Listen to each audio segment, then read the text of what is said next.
So Eli Manning walks into a bar, right? And he walks up to the bartender and he throws an interception. Welcome to Couch and Sports. Hi, and welcome to another episode of Couch and Sports. I'm your host, Matthew Grossman, and with me, as always, is Couch. Now, Couch, what's the show brought to us by this week? This week's episode is brought to you by Open Letters. Open Letters. When you've got nothing to say, why not say it to everyone? Thanks, Couch. We start this week off with a Couch and Sports special report.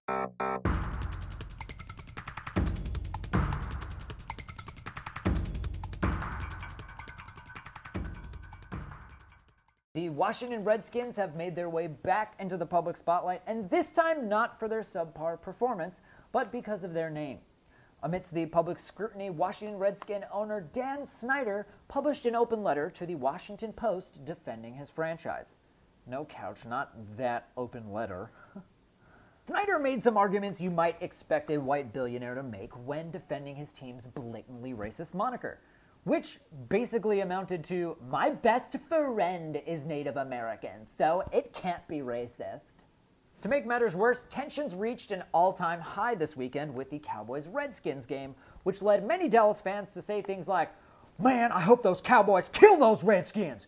But not in the, Cowboys killing Indians historical sense, just like, yeah, I hope we kill the Red, not like Native Americans are fine. Like, I'm fine with Native Americans. Oh, crap. But back to the letter. There was one part that I found particularly interesting. Mr. Snyder noted that the team changed its name from the Boston Braves to the Boston Redskins in 1932 in honor of their then Native American coach, William Lone Star Dietz. But William Dietz wasn't even Native American. He was a white guy born in Rice Lake, Wisconsin, pretending to be of American Indian descent. Kind of like when Jillian Brody told me she was 1/24th Cherokee in the 10th grade. Also, and I'm not sure if you even noticed this, but the team's name was already the Boston Braves.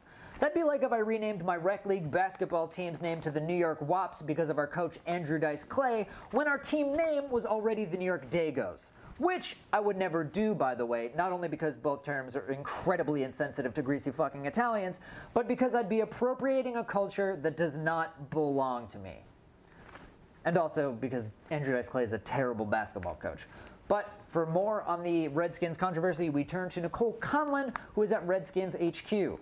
Nicole, are you there? Yes. Hi, Matt. Nicole, what can you tell us about this controversy?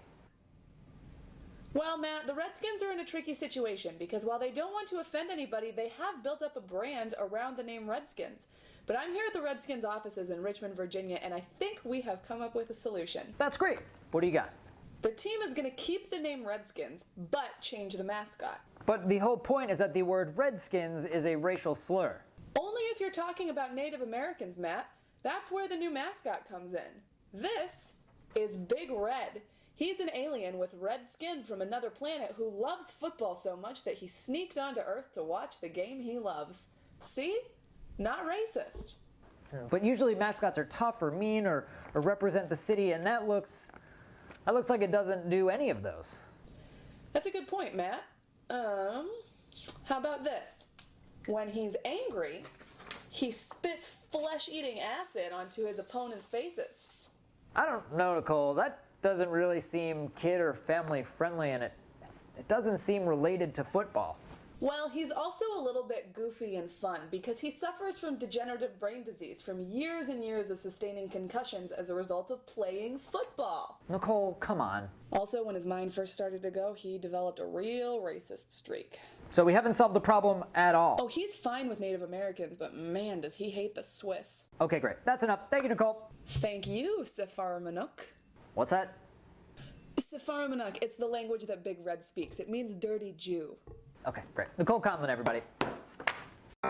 And that does it. That concludes this week's episode of Couch and Sports. I've been your host, Matthew Grossman, and with me, as always, is Couch. Dear Matthew, I'm writing this open letter to address the queso stain that has been left on my cushion for 3 months now.